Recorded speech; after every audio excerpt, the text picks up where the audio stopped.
For my birthday this year, Cruiser surprised me with the coolest gift ever, a helicopter ride. After driving 20 minutes from downtown to the Boeing airport, Cruiser surprised me again by inviting our friend Chris, who's a photographer, to take some pictures of us during the ride. Once we got there, we all went inside, filled out some paperwork, and then we met our pilot, Ken, and he took us outside to get on a helicopter. I was honestly surprised at how small this thing was, and Ken said some helicopters weigh as little as 800 pounds, which just blew my mind. He gave us some headphones to communicate during the trip, and within about 5 minutes, we were taking off. I don't really know what I was expecting it to feel like, but it definitely wasn't at all how I had imagined.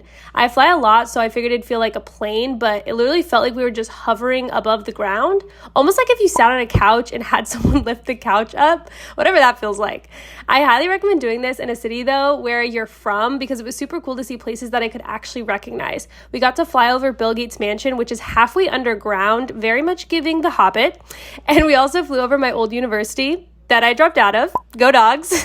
Overall, my favorite part of this whole experience was definitely flying around the Space Needle. We were supposedly going 160 miles an hour, but I swear we were moving in slow motion. While we were up there, my sister was actually at my apartment in downtown, so I texted her to come out onto the roof to get some pics of us flying because I live really close to the Space Needle. But tell me why this is the most underwhelming video I have ever seen. We look like a literal fly in the sky.